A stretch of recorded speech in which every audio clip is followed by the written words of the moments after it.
Good morning students, a very hearty welcome to GC Tech Hub CS tutorials.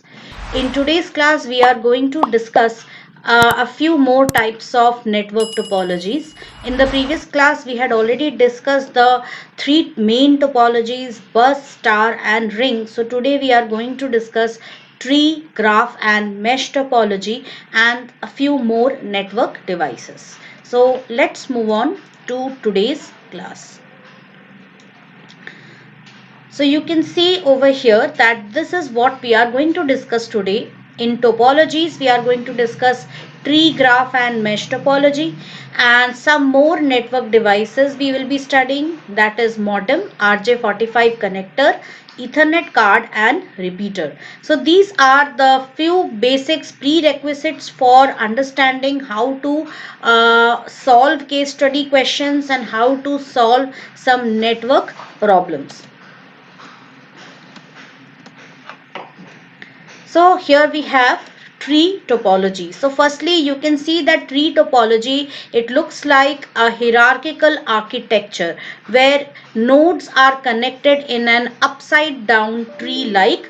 Here it looks like an upside down tree, and it is a hierarchical architecture. All the systems are connected to each other in a hierarchical form, and you can see there is a root node over here, and the root has many child nodes. So we have child 1, child 2, and each of these children, and these two are siblings, and each of these children have their sub childs. Okay, and then we have the leaf nodes over here.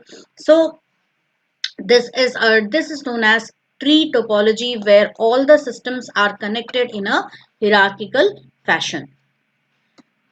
So it is a variation of bus topology only, has an inverted tree structure, central root branches and sub branches to the extremities of the network. Transmission is same as bus topology, that is here also transmission takes place from data travels from one system to all its child nodes. Then no need to remove packets from medium. When a signal reaches the end, it is absorbed by the terminators. So if you just expand all these cables and just make them uh, lie on a single line, so it will just represent a bus topology only, and the data also travels over here from one node to all the nodes which are connected to it, best suited for applications which have a hierarchical flow of data and control. It is also known as hybrid technology because it uses many different technologies, like you can see a star-like fashion over here. That is, this computer is being connected to all four other computers, and there is also a bus topology over here. So it just resembles a hybrid topology. Then we have graph topology. Nodes are connected together in any arbitrary fashion. Link may or may not connect two or more nodes. There may be multiple links. Not necessarily all the nodes are connected. If a path can be established in two nodes via one or more links, it is called a connected graph. So I'll just show it to you. This is how a graph topology appears like, where you can see there are various nodes, and these nodes are connected. They could be connected to all the other nodes. They could be connected only to the nearby nodes. And here A is connected to all its neighboring nodes, and B is also connected to A and D but not G. So this is like an arbitrary fashion. There is no particular way in which these nodes are connected, and they represent a graph. So such type of representation is known as a graph representation. Then we have mesh topology, where every system, each node is connected to more than one node to provide an alternative route in case there is something wrong with the host or the network. So it's just like a point-to-point network, but a slight extension is there. Excellent for long distance networking because it provides extensive backup, rerouting and pass through capabilities. That is, backup in case a particular node is not working. So we still have a backup of the network. That is, the rest of the network is still functional. Rerouting in case a significant part of the network is not working. So we can still reroute the data packets and pass through capabilities. Communication between two nodes is either directly or passing through. Commonly used in large internetworking environments, stars, rings, buses attached to each node, ideal for distributed networks. So mesh topology is the central core of distributed network, where you can see every node is connected to every other node in the system. And because this is the case, hence addition of new computers can become a costly affair, because cabling costs are very high, as you need as many cable connections as there are number of nodes. That is, one, if there are n nodes in a system, if there are n nodes in a system, you will be needing n minus 1 connections.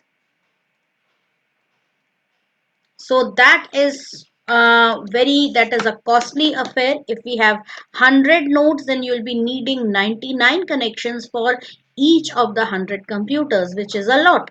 So this is how cabling costs rise, but it provides a dedicated connection between two computers and best suited for peer-to-peer, or which is also known as point-to-point networks. And because peer-to-peer networking is a base for distributed networks, and hence it can be easily carried over by cluster of non-dedicated servers. So we can create a cluster of computers, cluster of nodes which could act as non-dedicated servers, and this also forms the base for distributed network, as there is no one particular centralized system where all the data is stored. Data is usually repeated or backed up in multiple computers. Hence, even if one of the system or a significant part of network is not working, still our rest of the network keeps, it continues working. And fault detection is also very easy, but it is a very costly network. Next, we have network devices. Now, few network devices we had already studied before. So this is, we had studied NIC, that is the network interface card. Then we had studied switch, router, hub, gateway and all. We will be studying a few more devices. Like one of the most important devices is the modem, which is a modulator, demodulator. Ordinary telephone lines, we know that they carry analog data, they carry continuous sine waves, that is electromagnetic radiation, or also data is carried in the form of electrical signals by ordinary telephone lines, whereas our computer understands, it usually works on the basis of digital pulses. Okay, that is, they are discrete information, 1 or 0. So there has to be some kind of conversion between digital pulses and audio tones, that is your electrical signals, which is done by your modem. So modem receiving the call changes analog signals to digital data. This is called modulation or demodulation. So when we talk about modulation, it is usually like certain types of, we have a carrier signal, and on that carrier signal we merge the message signal. These two are merged together and then they are sent at a certain frequency. RJ45, it is a short form for registered jack 45, which is a type of connector for twisted pair cables or Ethernet cables. So it is an 8-wire connector used to connect computers on the LAN, usually Ethernet, which is LANs are known as Ethernet. Ethernet is a standard LAN architecture developed by Xerox Corporation along with DEC and Intel. uses either bus or star topology, supports data transfer rates of up to 10 Mbps or sometimes even more.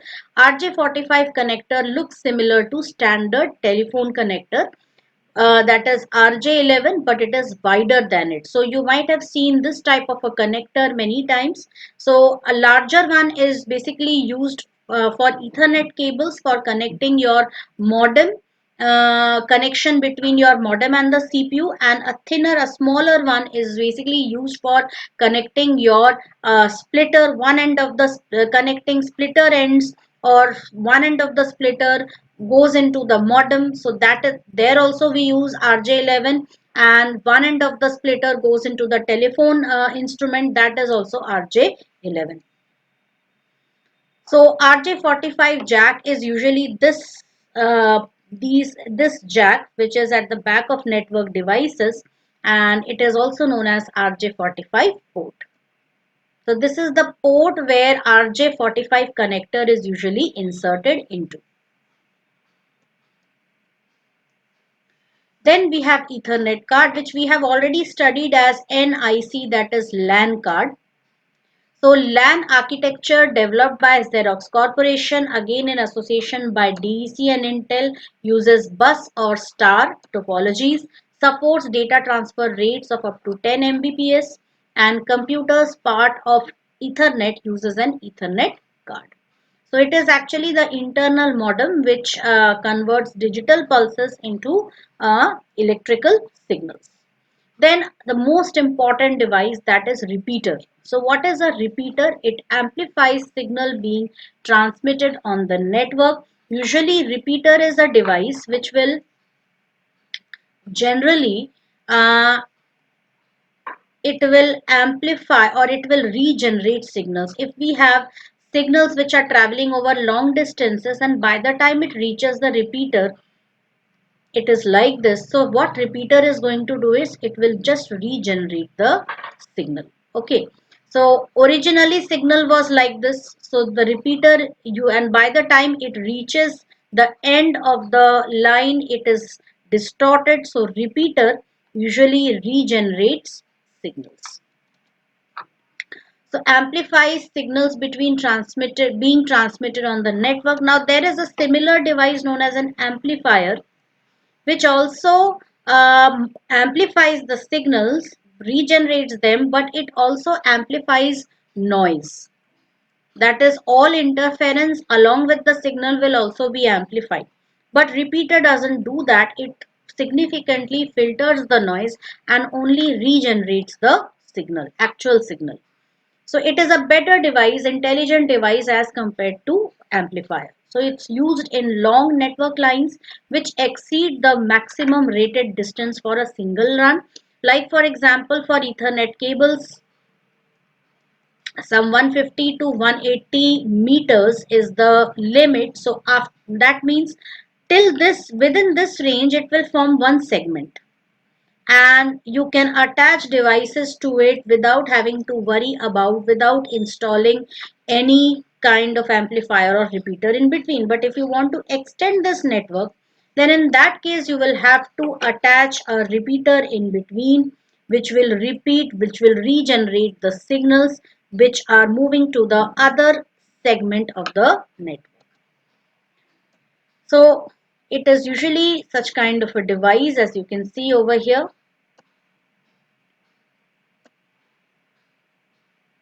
So repeaters can be wired like this, or they could be wireless repeaters for amplifying wireless signals, that is unguided media.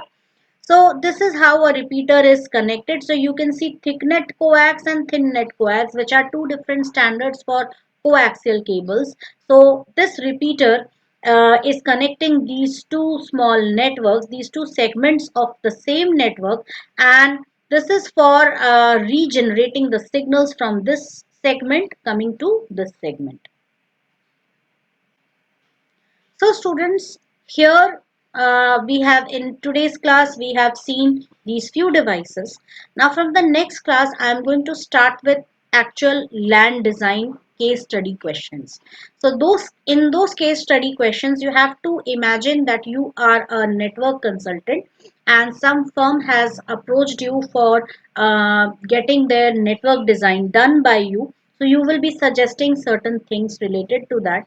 So that is the main crux of this whole chapter which we are studying. And we always, you will always get a question of every year. There is a question of 4 marks from case study. So that is going to be one of the most important topics which we have to discuss next. So with this, I end today's class here only. We'll meet again in the next class. Thank you.